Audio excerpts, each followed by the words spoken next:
So the main focus for today is on your oral.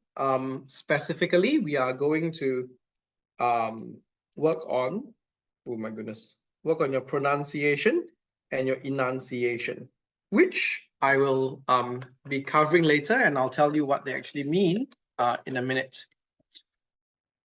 Okay, so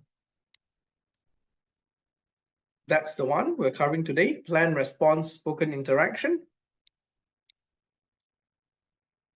Okay, so here are three methods to help you improve your pronunciation, enunciation, and articulation. But before we go down that route, first we have to understand, what do all these words mean? I mean, your English teachers tell you about pronunciation all the time, but what about the rest? So if we type in pronunciation on Google, all right, what does it say? Pronunciation says the way in which a word is pronounced, which means how accurately you say a word. So the definition is the act or result of producing the sounds of speech. That's called pronunciation. But what is enunciation? What's the difference? Okay, so when someone tells you to enunciate, they are telling you to pronounce words or parts of the words more clearly. So if you aren't speaking very clearly, it means you lack enunciation. Whereas pronunciation is simply you producing the sounds that make up that word. Enunciate is about being clear. And how about articulation? Articulation over here is defined as the formation of clear and distinct sounds. Look at this word, distinct. So if you articulated a word well, people would be able to hear each of the sound of the word. However, not all words need to be articulated. For speech to be natural, if you articulated every single sound, it would seem very, very odd.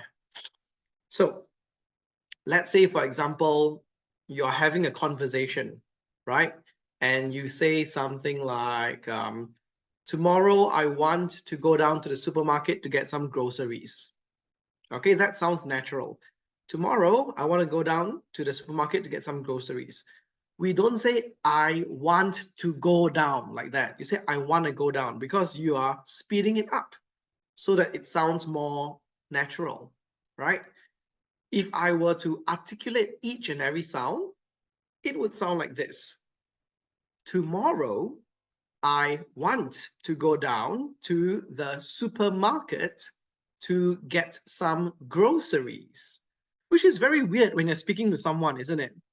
The person might think, what's happening with you? Why did you suddenly turn into Siri or something? So you don't need to articulate everything. Pick the parts that you need to articulate in order to have some kind of effect. Maybe that word is very important in the story. That word adds a bit of drama to the way you read that story. Or perhaps the word has some other significance. You know, when you say that word, it will shock the reader. Maybe you are giving the reader some shocking facts, some statistics or something. Then you might choose to articulate certain parts of that statistic or that fact in order to bring it home to the reader, and then the reader will be able to hear that part more clearly because you articulated each individual sound within that word. Okay, so hopefully that cleared your understanding of the difference between pronunciation, enunciation, and articulation.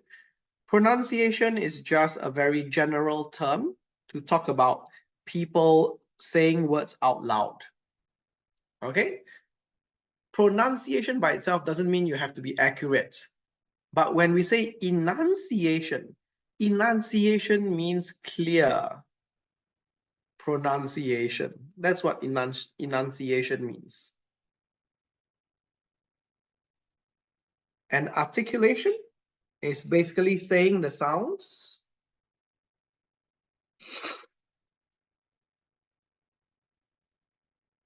All right, or rather saying each sound clearly. You don't need to articulate everything like what I said. Okay, oh, here comes Jimmy. Okay, so the first strategy we have over here for oral is to break it up. All right, especially when you're faced with a word that's very, very long, learn to break it up into the syllables that make it up. So even if it's a word that your child is familiar with, so this is like for your parents, okay, for your parents to understand as well.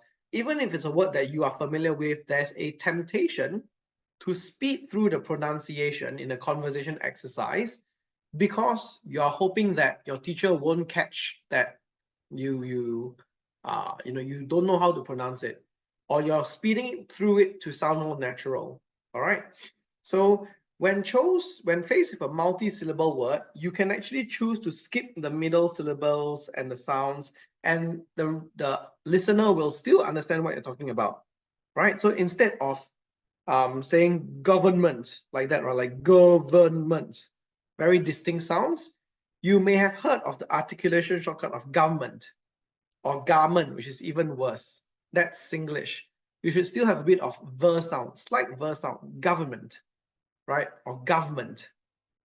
It should have sounded more like G-A-H-V, government. You don't really need the earn part there, actually. You just need to say government, and people will understand what you're talking about because there are no other words that actually sound like that. So if you say government, people will know you're referring to government, okay? So it's done usually to deliver a sentence faster. So when you're having a discussion with your teacher, okay, you can pronounce words like that. However, if it's not a discussion and you're reading a text for your teacher, multi-syllable words, break it down into its corresponding syllables. So for example, I'll give you a word, all right? Megalovirus. If we broke this down into its individual syllables, we realize what? Each syllable must have at least one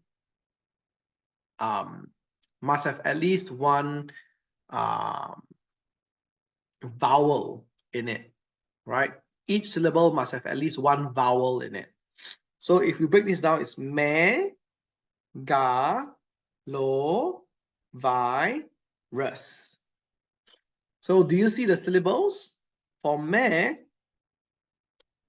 sorry, not the syllables, the vowels. For me, the vowel is E. For ga, the vowel is A.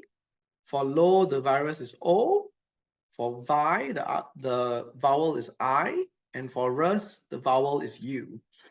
So this is how you break a word down into its little sounds, right?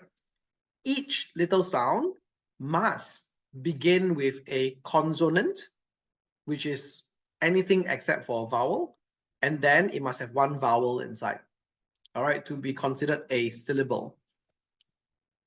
No matter what English word you think of, it could be, let me look for the longest official English word. I think this is not even like a, not even sure if this is a real word or not, but you might have heard of this before. Let me show you. Pneumono ultra microscopic silicovolcaniosis. So, well, according to Wikipedia, it's the longest word in the English language. I'm not sure if it's true, but if you were to break it down, all right, if you were to break it down into its the individual syllables, you will realize that each syllable has at least one vowel in it. Okay, so let me just write that word down over here. And then we can break it down together.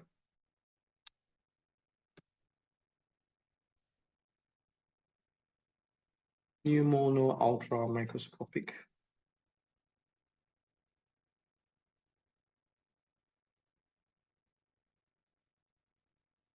Silico.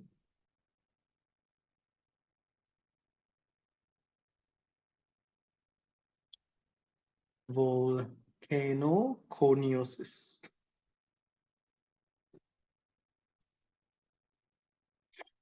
Okay, so how do we break this super long English word down? Each one has its composite vowels, right? So how do you break it down? New, P-N-E-U, more, no, al, tra, my, cro, sco, pick, si, li, co, vol, ke, no, ko, ni, o, sis, like so. Okay, and then you will find that each syllable has at least one vowel in them. The first one has two vowels, E and U, all right, to form the U sound, right? New, mono, right? U. And then O, U, A, I, O, I, O, A, O, I, O by itself, and then I. Okay, so breaking a long word down into its, composite sounds isn't actually that difficult. With practice, you can do it. And if you break it down, it's much easier to pronounce it after that when you try to say the whole thing, right, in one go. So this is a super long word. I'll try to say it. I'm not sure if I'm even accurate. Pneumono ultra microscopic silicovolcanoconiosis. And hopefully that was right. But that would be the syllable breakdown for this word. Yeah. So that's the first strategy, right? If you can't pronounce it, break it down. Then by breaking it down, it will teach you how to pronounce it properly.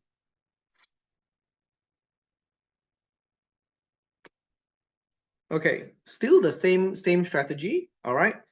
So I just taught you how to break down a complex word, right, when faced with it. So that's what I just taught you. Okay, but you need to make it a habit, all right? When you're faced with a complex word like that. It doesn't matter if you know the meaning of the complex word or not. You just need to pronounce it accurately when you're reading, right?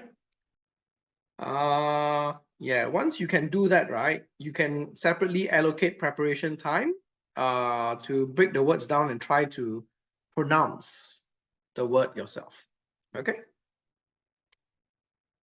Now, method number 2 or strategy number 2. Oh, thank you, Angus. So method number 2 is that speed is important, but saying something too fast is a bad idea. So the aim of reading is to savor, all right? Savor over here means to take the time to enjoy the pronunciation and not simply try to speed through everything because you're unsure or you're not confident, and then you try to go through quickly. Your teacher can catch your pronunciation mistakes quite obviously and quite accurately. So don't even think about doing that. Okay, they've been listening to your like hundreds of students, right, over the past years. They know exactly what they're listening out for. So don't try to even hoodwink them, all right, by speeding through.